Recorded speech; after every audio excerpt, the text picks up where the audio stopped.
Okay, hi class, and for those that are joining in this morning, I appreciate y'all being here. As you know, this is our chapter 6 review. So again, it's going to be just like all the others. I'm going to start by showing that PowerPoint or showing the review, and then we'll switch to the PowerPoint.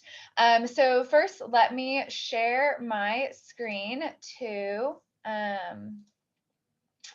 our review. All right, so if you have your review pulled up, you might notice mine looks a little different. I did some editing this morning, but I have uploaded that to Blackboard. So y'all have this new version, and it's not that much different. Hold on, actually, I forgot to close the door. Hold on. Okay, so it's not that much different. The italicized words are some new words or little statements that I've added. And then the red shows you, obviously, what was on your assignment. So I won't show this anymore. I'm going to have this pulled up on my other screen. I'm mainly going to have the PowerPoint pulled up, but I'm going to go through this in starting from top to bottom. So I'm going to go through this in order. And yeah, so let's get started. I'm going to switch my screen to the PowerPoint, but I'm going to follow kind of each of these points as I'm going along. So if you want to have that pulled up on Blackboard, or if you just kind of want to take notes and listen as I go through it. So give me a second, and I'm going to switch my screen back to, we'll start with cardiovascular system. And put this screen over here for me, and okay, let me start at the top. All right, so first what we're going to review is just kind of the basics. We want to kind of make sure that we understand the structure of the heart in order to understand the function of the heart. So first is just knowing the chambers and the valves. So knowing where they're located and knowing kind of the function of those valves. So we know the valves are right here. We have our tricuspid and bicuspid, also mitral. And anytime I refer to that on the exam, I'll put both the names for the bicuspid and the mitral. And then the aortic, also called aortic semilunar valve, and pulmonary semilunar valve. So knowing that there's backflow is not allowed. So it's a one-way valve. Know which side or where they're located. Also know what chambers are separated by the valve. So knowing that the right atrium and the right ventricle are separated by the tricuspid, and then knowing kind of opposite on the other side that the bicuspid separates the left side of the heart. So knowing where they're located, and just the purpose is to send blood from one chamber to the other, preventing backflow. So yeah, just knowing chambers and valves, knowing where they're located. Again, just knowing kind of the structure of the heart. Next, we kind of get into, another term on here that's later down is the pericardium. So just knowing what the pericardium is, knowing that the pericardium is different than the myocardium, where the pericardium is the actual sac surrounding the heart or the heart muscle, and the myocardium is the heart muscle.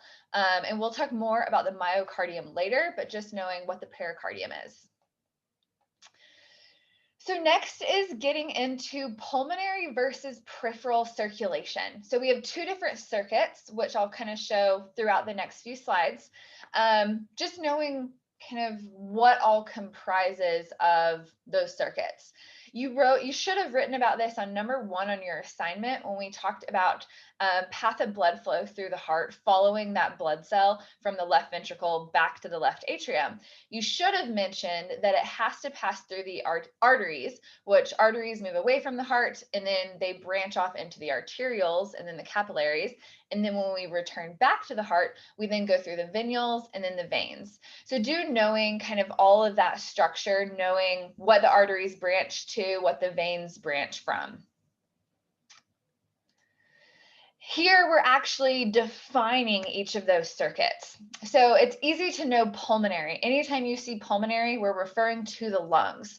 So if we're in a pulmonary circuit, it means we're going to the lungs and back from the lungs. The purpose of going to the lungs is to become oxygenated, to pick up oxygen and to drop off CO2.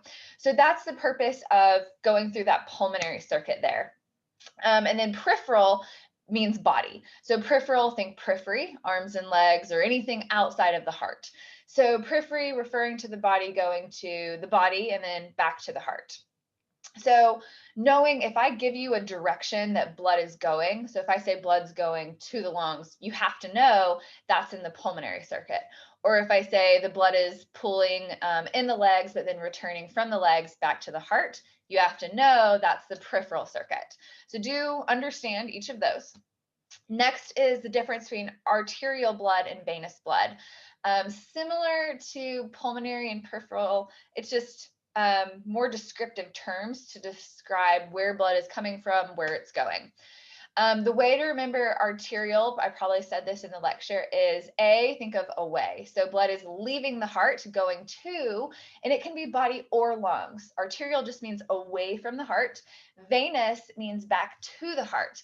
It can be coming from the body or coming from the lungs. So again, you do have to know those descriptive words, being able to describe that blood when I give you, where is it coming from or where is it going?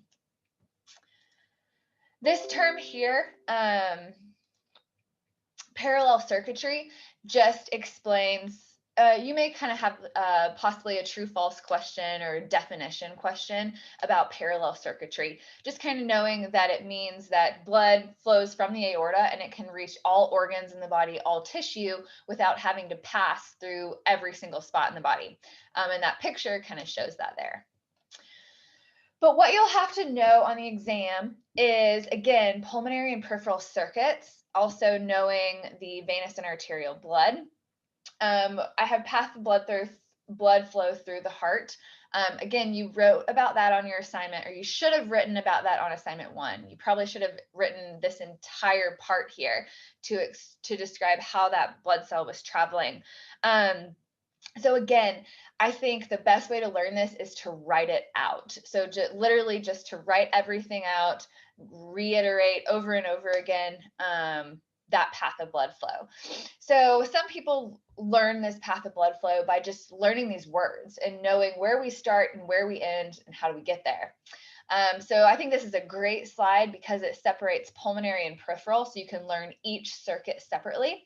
If you notice, though, that 2 of these overlap here. So the left atrium, when in peripheral, we start with the left atrium, but in pulmonary, we end with the left atrium. So knowing that the left atrium is going to be on both of those, and then the right atrium.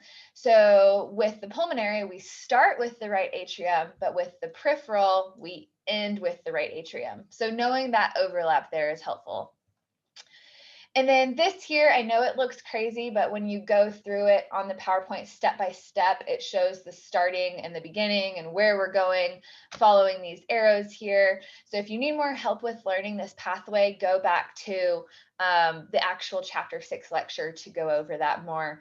I think knowing this is so important in everyday life. So just knowing this to know it is so important. So this is one thing I think you will carry with for the rest of your life, is knowing the path of blood flow through the heart. I think it's really important. So yeah, this is going to be on your exam.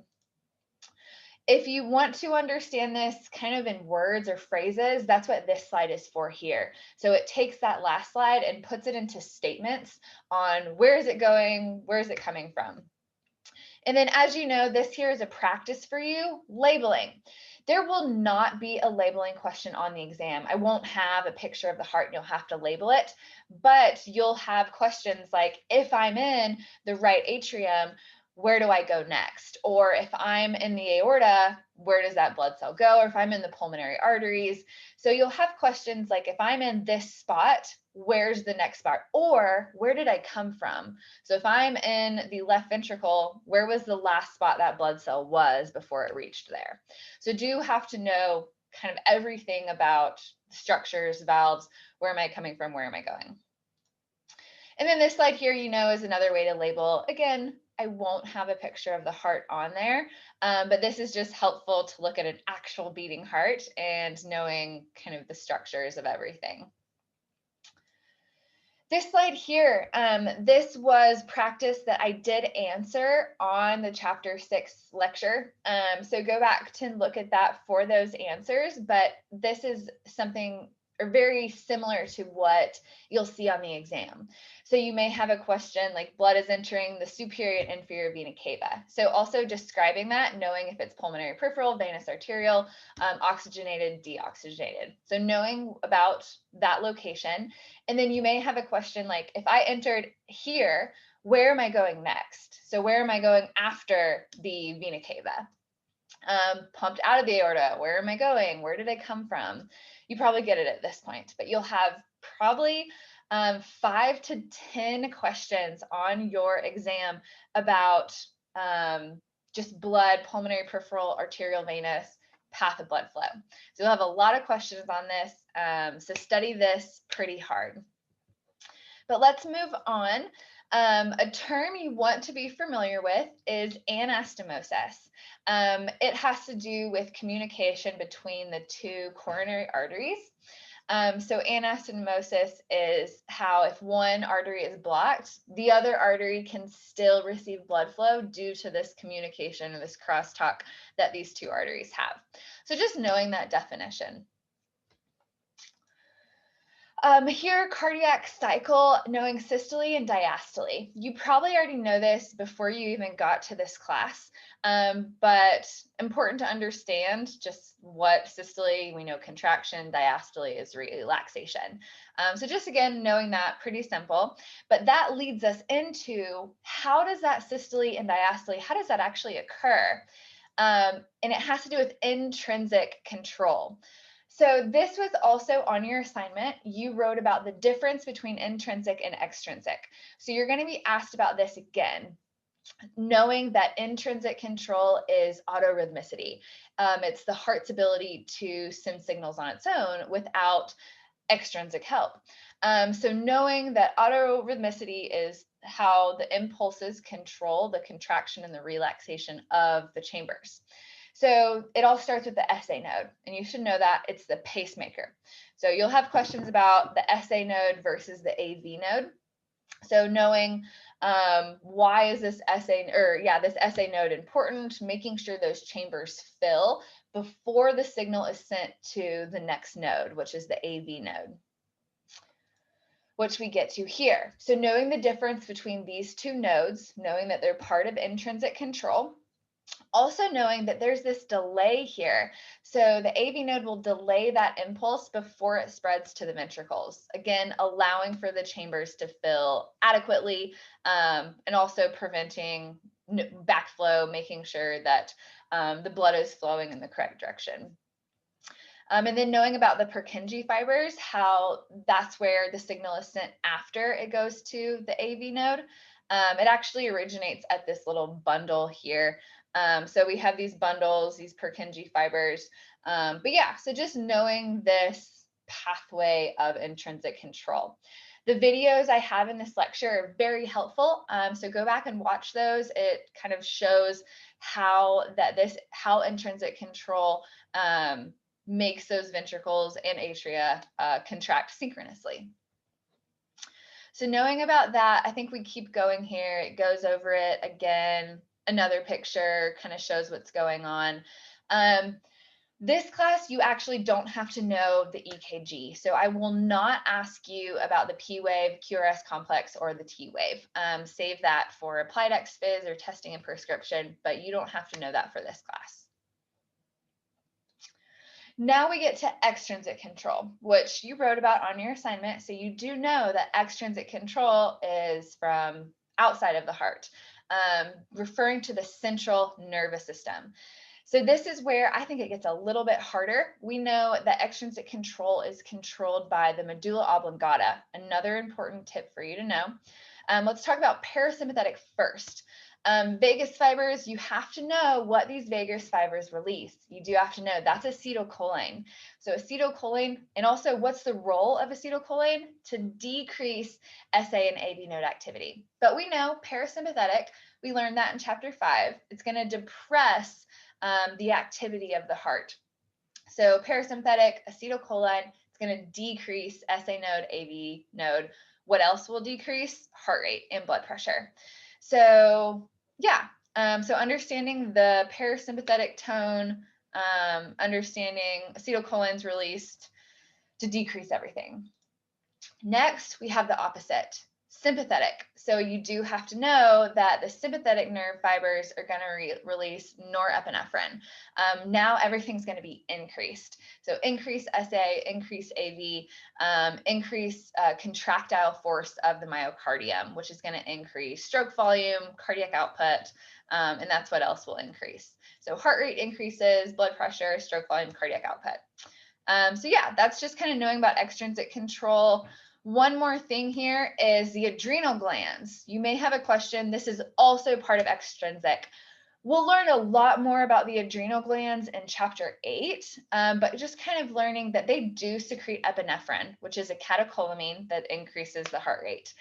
So it's going to increase heart rate, and this will also help control or determine bradycardia versus tachycardia, which go back in the lecture to understand those variables more. But yeah, like I mentioned earlier, where does this all originate? Where's kind of the control system? And it's the medulla oblongata. That's important. You should know that medulla oblongata is the control center for extrinsic activation of the heart.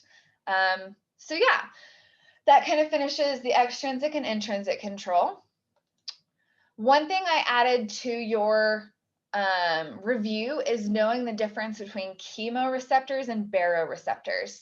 So if you go back here, I point them out to you. I point out the chemoreceptors. In the lecture, I go over a lot more information about this.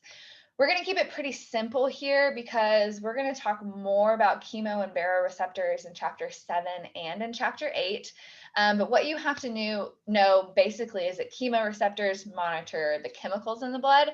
When we say chemicals, we mean CO2, we mean hydrogen, and also partial pressures.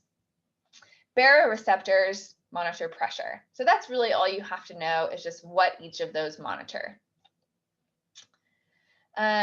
This slide here, you don't have to know for the exam, but it is really interesting, and it kind of puts a lot of what we've learned previously and in other lectures into this chart here that shows what's going to increase the heart rate. So we look over here, what factors and what effect do they cause on the heart? So again, I find that very interesting. Okay, so let's move on to part 2 now. So part 2, myocardium. You should have answered this on your assignment. So question, I think, number 3. So you may have 1 or 2 questions about the myocardium, about what the intercalated discs do, what syncytial contraction is, and kind of the characteristics of the myocardium. But again, you should be familiar with that. This here was also your critical thinking question on your assignment. And a lot of people did get this right, but maybe about half or a third did not get this correct. So this is the slide that it was referring to. You're not going to have, you may have 1 question about this slide right here, but it's mainly just kind of putting everything you learned together, understanding the difference between left ventricular hypertrophy in an athlete versus a hypertensive patient.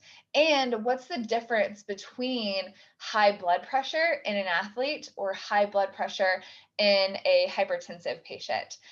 The lecture goes over this in detail. And then also this question right here, we talked about how the left ventricle, it can undergo changes in wall thickness and in wall mass. But why doesn't the atria or the right ventricle, why don't they see any changes? So you should have written about that on your assignment. So go back and listen to chapter 6 lecture if you don't know that answer. Understand why did those chambers not change at all, but the left ventricle, it does change. So yeah, knowing that will be important. Now we get into the variables. So this was also on your assignment. You had to understand the relationship between heart rate, stroke volume, and cardiac output, but specifically in a trained individual versus an untrained individual. We learned, and you wrote about that heart rate is higher in an untrained and lower in the trained. Stroke volume, lower in the untrained, higher in the trained. That allows cardiac output to be the same for basically all individuals. So yeah, you already wrote about that. So you may not have a question related specifically to training status and those three variables. Now you're going to have questions more about acute and chronic adaptation. So that's listed on your study guide. But let's just kind of start at the top. So first, knowing definitions, that's an easy question that you can get right, is knowing the difference between cardiac output and stroke volume. Also knowing how to calculate cardiac output and stroke volume. So you may have a few calculations that you'll have to do. So I may give you heart rate and I may give you stroke volume, and you just have to calculate what is the cardiac output. So that's really easy. You're just multiplying the two together. Or you may have it backwards. I may give you cardiac output and I may give you stroke volume, and you may have to find heart rate. So then instead of multiplying, you would divide those variables to get heart rate. So again, that's an easy equation to know. So knowing the relationship between those three variables. Also knowing that during exercise, they all increase acutely. I gave you values on how they increase, like how many times does stroke volume increase from rest to exercise, same with cardiac output. You don't have to know that specifically, but you just do have to know that they all increase. So here we get into some relationships, and we're going to do some practice with these relationships later in the lecture. But again, you're going to have to know first definitions is what is EDV versus ESV. So first knowing the definitions, because you have to know the definition to understand the relationships that we're going to talk about later. Also knowing how to calculate. So this one's easy too. We're trying to find stroke volume. So we take EDV minus ESV. You're like, okay, what does that mean? And diastolic volume is all the blood that we had in the ventricles. And then in systolic volume is the blood that was left over after that contraction. And that equals stroke volume when we subtract the two. So knowing this equation right here, or it's the same equation, but I just put numbers there. So you may have to calculate stroke volume. If I give you EDV and ESV, I may ask you, okay, what's this individual stroke volume? So again, knowing those calculations, they're very simple. It's just knowing how to do it. So here's one more picture that shows about stroke volume and how we take in diastolic volume, everything we had in the ventricles, and then in systolic volume, everything left over. And when we subtract the two, that gives us stroke volume, how much was actually pumped out of the heart. Next variable is ejection fraction. So with ejection fraction, we're looking at a ratio here, and we take stroke volume and EDV, but now we're dividing those two. So ejection fraction, this shows you first, okay, we take the total blood that was in the ventricle, so everything that we had, and then we take what was left over, and that gives us, or we take what was pumped out, and that gives us the ratio. So basically ejection fraction is like if I had this much blood in the ventricle, but only this much was pumped out. So again, you may have to calculate this as well. So I'll probably give you, this was our stroke volume, and this was our end diastolic volume. So this is how much we had to be pumped, and this was how much that was actually pumped out of the heart. That'll give you a ratio, or it'll give you a decimal. And then you could put it into a percentage. So one thing to know is less than 50 is considered abnormal. What does this mean? It just means there's not enough blood leaving the heart, meaning there's not enough oxygen getting to our tissues. So knowing a little bit about ejection fraction. You may have one or two questions about this and how to calculate it. All right, so here we get into some relationships. So you do have to know Frank-Starling mechanism. That's on your review. So first, just basic definition. So first, it has to do with an increased venous return. What is venous return? It's the blood returning back to the heart from the periphery. What increases venous return? The skeletal muscle pump. So think about that muscle pump, and with every contraction of a muscle, blood is being forced back to the heart. It's being pumped. So that increases venous return. When we have an increased venous return and it's pumped back to the heart rapidly, that's going to stretch those ventricles, or it's going to stretch all those fibers there. And so when that stretches those fibers, that's going to cause an increased contractile force of the myocardium.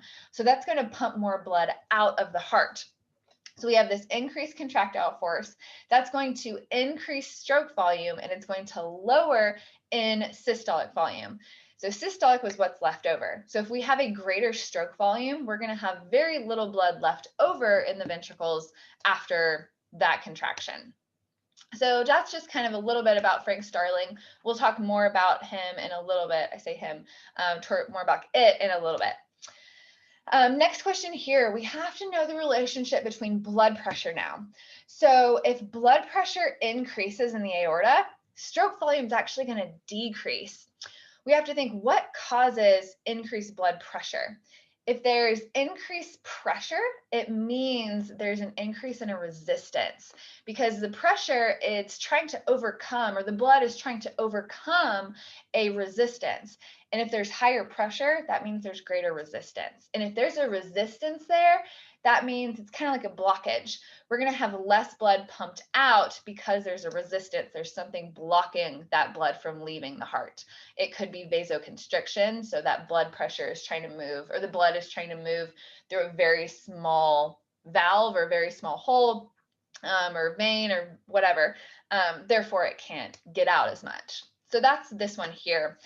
And then same thing with ejection fraction. If blood pressure is high, ejection fraction also decreases. Why does it decrease? Because the stroke volume decreased. And we know stroke volume is a part of the ejection fraction calculation. So if blood pressure is high, that decreases the amount of blood pumped out of the heart. And if there's less blood going out of the heart, that means ejection fraction is also lower. So understanding those variables there. How does exercise help this? How does exercise help blood pressure? It increases the elasticity of our vessels. So if there's increased elasticity, that means blood can more freely move through, and there's going to be less resistance, less pressure, more blood ejected out of the heart, which means more oxygen for our tissues. So yeah, that's kind of answering those questions there. How do we increase stroke volume? So I added this to your review, but it's probably already assumed that you have to know this. Factors that increase stroke volume. We want there to be a really high stroke volume. We want as much blood as possible to leave the heart and get to our tissues. It just means more oxygen delivery. So we said increase in diastolic volume. This is the preload. And we look here, what factors control that? So increased plasma volume, we'll talk about what causes an increased plasma volume later in this review. But if we have more plasma volume, we're going to have an increased venous return, increased filling time, which is increase in the Frank Starling mechanism. So we have greater ventricular volume, and if we have greater volume, that's greater in diastolic volume. So it's more blood available to leave the heart, which is increased stroke volume. So that's the first one, which is talked about, right here. So increase in the Frank Starling, increased stretch, increased contraction, preload, filling time, yeah, all of that. So that's the first factor that increases it. The second factor we see here is contractility. So contractility is the skeletal muscle pump. If we had more pumping of blood back to the heart, that's going to increase venous return, which then increases in diastolic volume, which increases our stroke volume. So increased contractility of other muscles, including the heart muscle. And then last one is peripheral, or that's contractility, this slide right here. And then last one is peripheral resistance. I don't think I have a separate slide for that. But decreased peripheral resistance is the resistance in our periphery. So it's the pressure that the blood has to, or the resistance that the blood has to overcome to travel back to the heart. So when that peripheral resistance decreases, we have increased ability for that blood to travel back to the heart. So there's a lot going on here, but what you have to know is just these 3 points right here: increased EDV, increased contractility, and decreased total peripheral resistance. If you know those 3 variables, if you know that increases stroke volume, you're going to be pretty good on that question. All right, so let's talk about that increase in plasma volume. So increase in plasma volume can come from training or acclimatization to a hot environment, which we mention a little bit more when we talk about composition of blood. But plasma volume, we know plasma is the watery component of our blood. So when we start training aerobically, that plasma volume is going to increase. What's the benefit of that? It helps to carry more nutrients. It helps to carry like electrolytes, potassium, and other nutrients in the blood, which is beneficial to feed our muscles or give our muscles and tissue more blood flow. But yeah, it's just an adaptation, and we'll mention that adaptation a little bit more in part 4. But when we have this increased plasma volume, we have that increased ventricular filling. Why? Because blood volume is bigger now. We have more total blood volume. So again, that's going to increase Frank Starling. So here we kind of get with some more variables. ET is referring to endurance training. So endurance training, that's going to increase plasma volume, which increases Frank Starling, which increases in diastolic volume. And therefore, we have an increase in systolic volume, or sorry, not systolic volume, stroke volume, due to that increased contractility. But always remember, if stroke volume increases, that's going to decrease in systolic volume. I know there's so many relationships and so many variables going on, but we'll do one more practice at the end with all those variables, giving you a chance to think about it some more. Also knowing this right here. So we know that with training, with an increase in workload or an increase in VO2, meaning we're consuming more oxygen, we're exercising harder, stroke volume has a linear increase with increases in exercise intensity as we work harder, but only up until about 40 to 50% of VO2 max. You have to know that number. You have to know that stroke volume is going to plateau off at about 40 to 50% of our VO2 max, which is exercise capacity.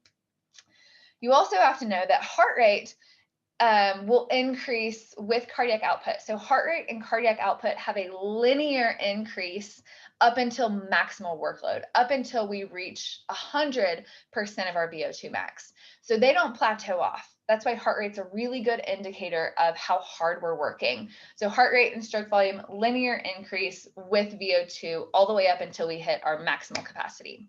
So knowing that is also very important. All right, so moving on to part 3, now we get into blood pressure and blood flow. So systolic pressure versus diastolic. You probably already know this, knowing systole and diastole. You do not have to know this chart right here. This is just for you. You'll learn about this in other classes. You don't have to know this chart on the exam, but you do have to know systolic versus diastolic. You have to know this as well. Which of these pressures is highest? We obviously know that systolic pressure is the top number, and it's always higher than the bottom number, which is the diastolic pressure.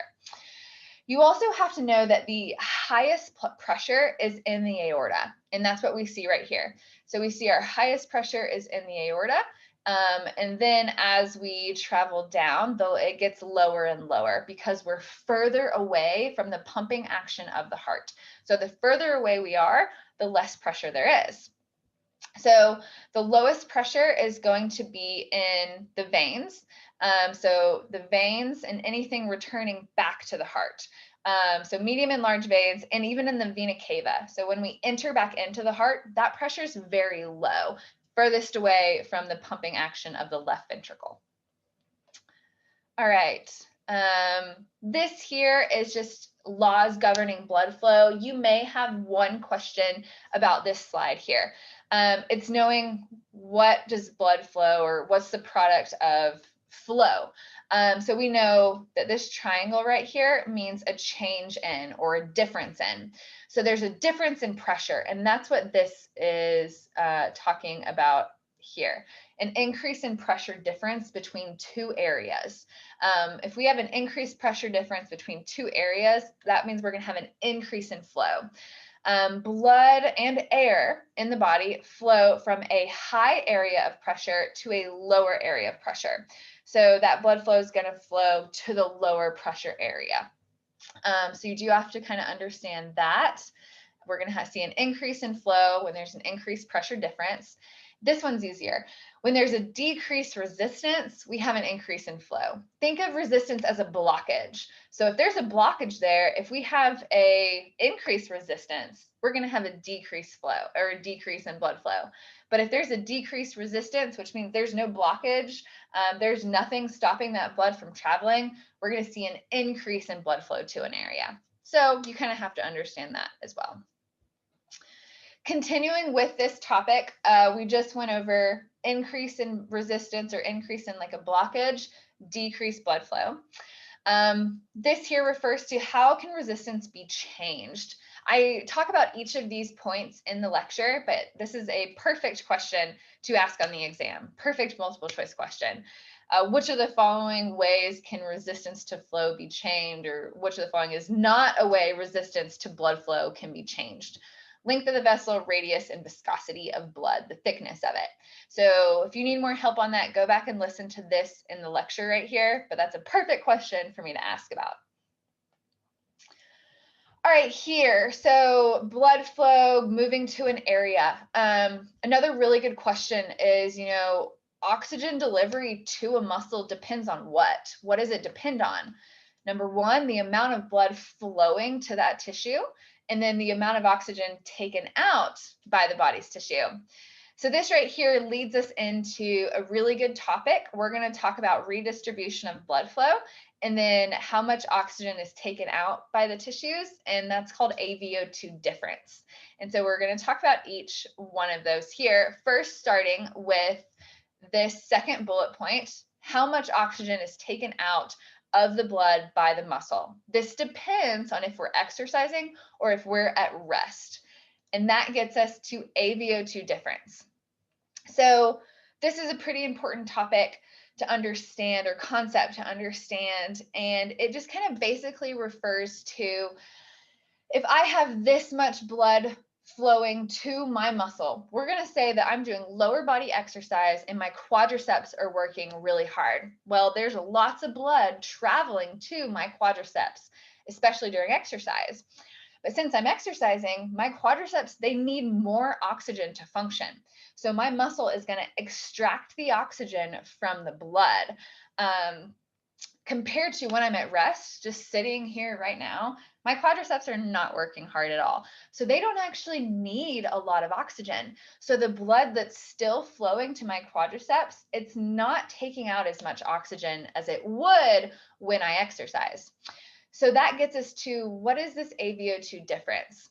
It has to do with, let's say we have 100 milliliters of blood entering into the muscle. So of that 100 milliliters of blood, there's going to be X amount of oxygen in there. Well, the difference that the amount of blood the amount of oxygen that's taken out during exercise, that's going to be increased. And that's what these numbers, are right here. So of my 100 milliliters of blood, about 5 milliliters of oxygen is going to be taken out of my muscles at rest, because my muscles don't need a lot of oxygen. But during exercise, it's going to be higher. So AVO2 difference increases during exercise because now my muscles need more oxygen. So they're going to take out more. And the way to think about this also is it's the amount of blood that left, the oxygen in the blood that left the aorta. So it's going to the body. So how much oxygen was in there versus the amount of oxygen in the blood that returned back to the heart. It's going to be less when I'm exercising because the muscle takes more of it before it gets back to the heart. I'm hoping I explained that well. I probably explained it a lot better in the actual chapter 6 lecture. So if you need more help on that concept, go listen to that lecture again.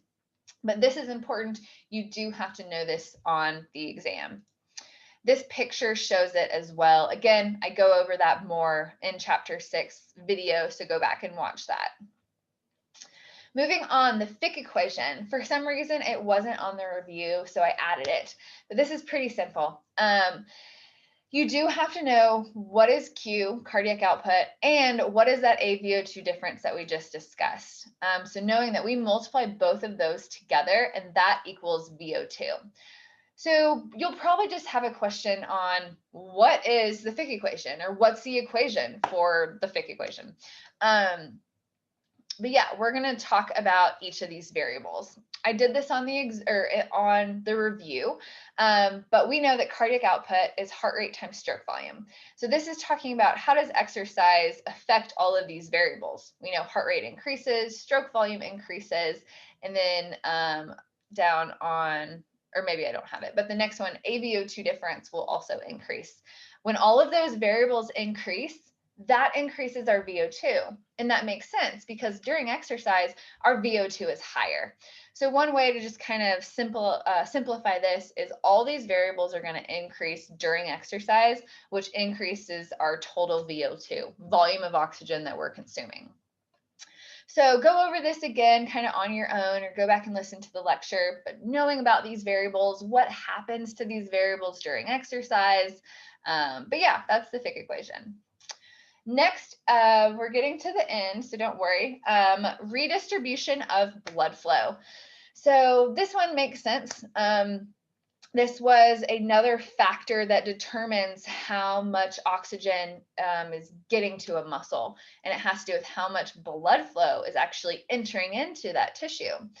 So we have rest versus exercise. So like I said, at rest, my muscles don't need a lot of oxygen, so they're not going to receive as much blood flow. The blood flow at rest while I'm sitting here is going to my organs mainly, so my brain and all of my internal organs. But during exercise, that changes. I have vasoconstriction to my internal organs and vasodilation to my muscles. So that's really just redistribution of blood flow. It's just changing. One thing you have to know is these numbers right here.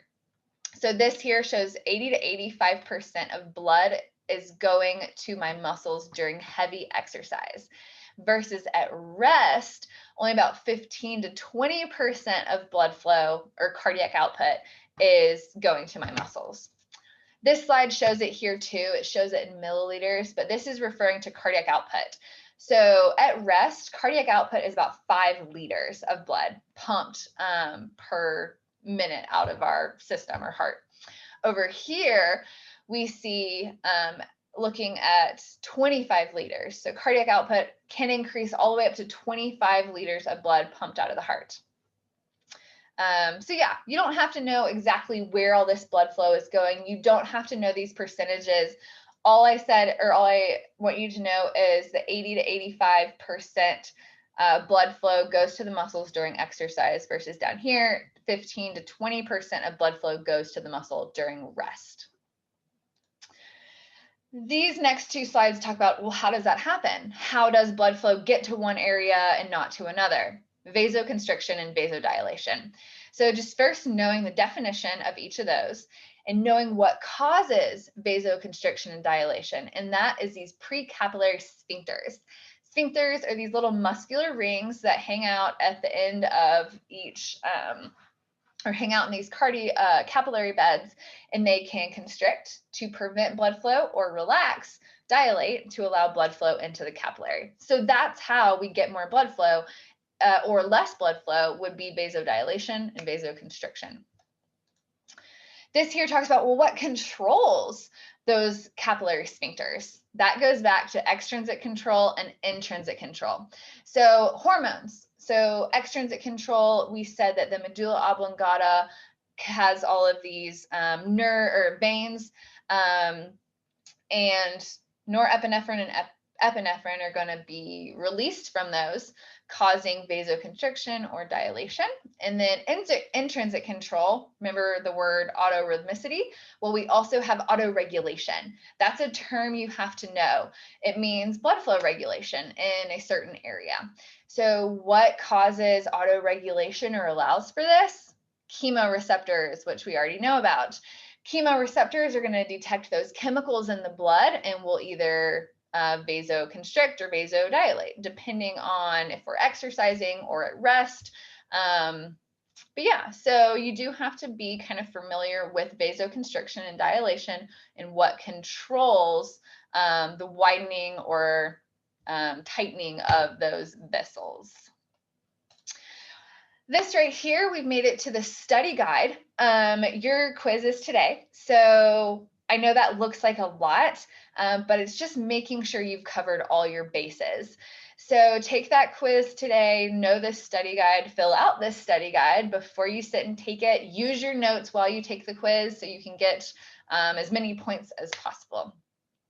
And you will have some of the same quiz questions that were on your quiz will be on the exam. So it's important that you know those, know what's asked, and so, because you'll see it again.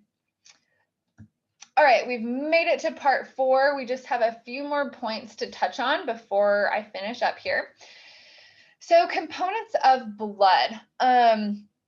This is where we got into, we talked about earlier, plasma volume and how or why does it increase with training or acclimatization. So first we have to know acute versus chronic. So acutely, during the exercise, plasma volume decreases. Why? Easy answer, sweating. When we sweat, we lose water from our body. That's plasma volume that we're losing. We're losing that plasma or that watery component of our blood. So that's going to decrease during intense exercise. We're losing water from our body. But chronically, an adaptation is an increase due to training. And we said it just helps, deliver nutrients, deliver hormones to the blood or to the working tissue, or acclimatization to a hot, humid environment. We live in Lubbock, which is very hot. It's not humid though, it's dry. So hot and dry, we may see some changes to our plasma if we exercise in the heat a lot. So if we exercise outside in the heat, our plasma volume will probably increase. But yeah, plasma we know is that watery component.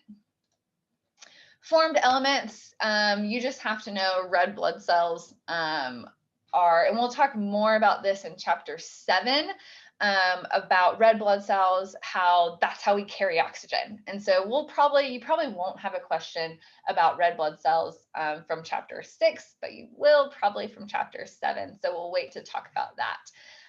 But yeah, this talks about just how they transport oxygen via hemoglobin, but that's more of a respiratory system that we'll discuss later.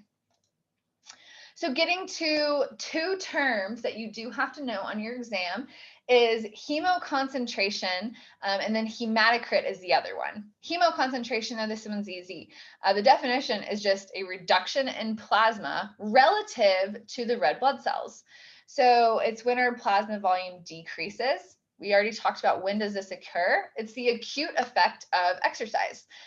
So with exercise, and I give you examples here. So prolonged aerobic, plasma volume decreases, resistance training. So these are acute effects.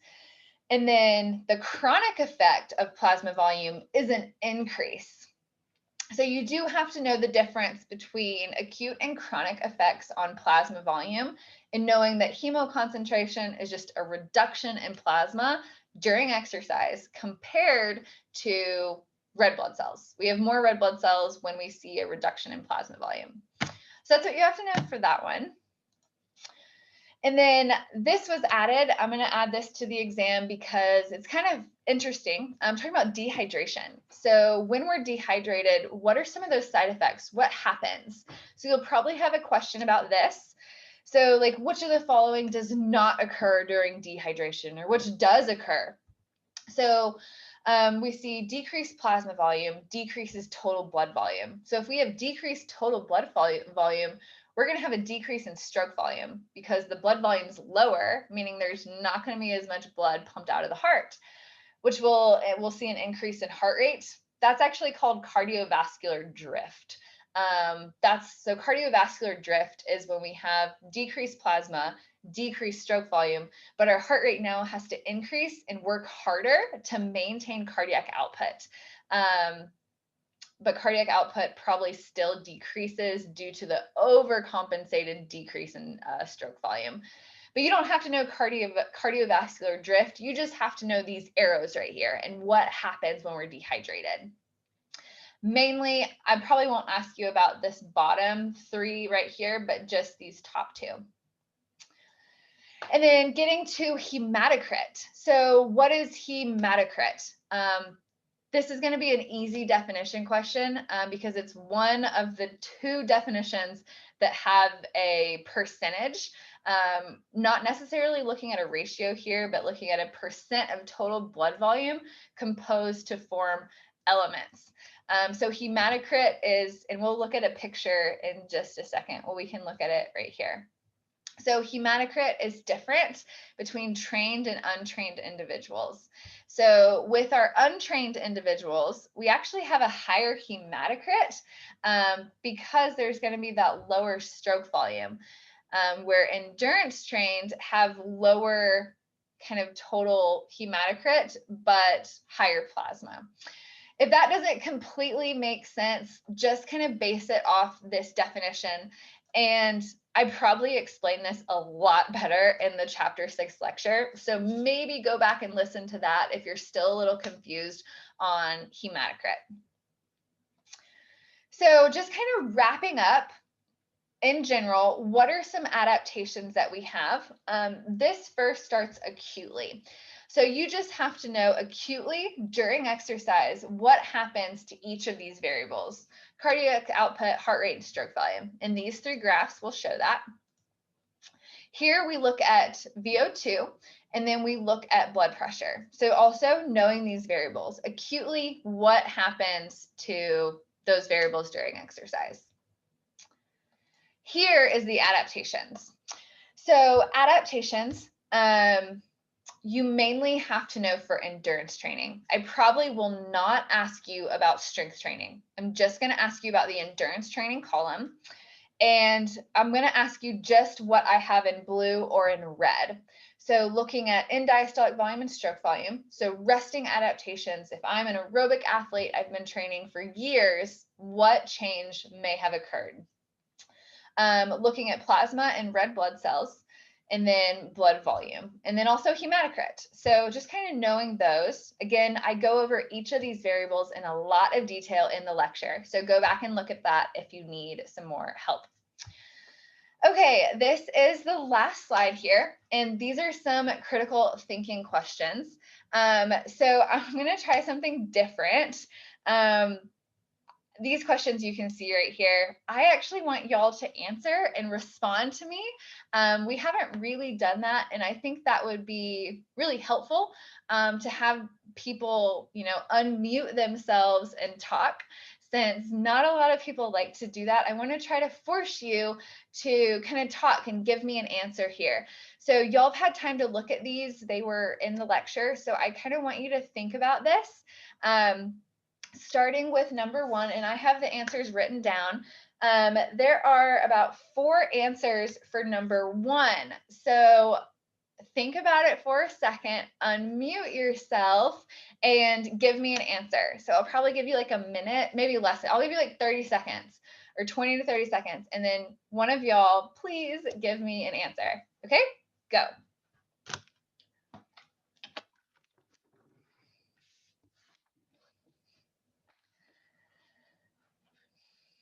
If not, I'll probably call on you guys to answer. So hopefully someone says something.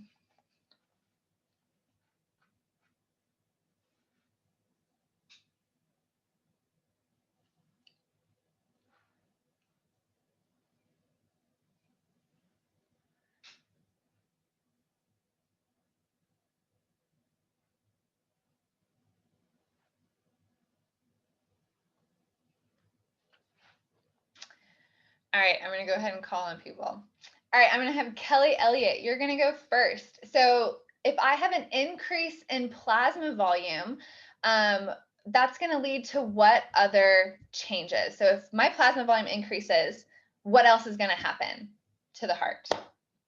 Will you have an increase in stroke volume? Great, yes. Before we get to stroke volume, we can start. So plasma volume increases, which will increase blood volume. And if blood volume increases, that's going to increase Frank-Starling mechanism. And if the Frank-Starling mechanism increases, then end diastolic volume will increase. And if end diastolic volume will increase, then yes, you were right. Stroke volume will increase as well. So yeah, good. And that kind of, I already started to answer number 2. So if end diastolic volume, if that increases, we already said stroke volume will increase. So that's right here. So what will decrease? We've talked about this a lot in this lecture. So if end diastolic volume increases, stroke volume also increases. But Anna Doherty, can you tell me what is going to decrease if we have an increase in stroke volume? Peripheral resistance will decrease. Yeah, that is true. So that would probably cause the increase in stroke volume. So if I have a decreased peripheral resistance, stroke volume will increase. You're very right. That's true. And then something else will decrease. What did we say was the residual volume? So it's not EDV, but what's the other one? Anybody?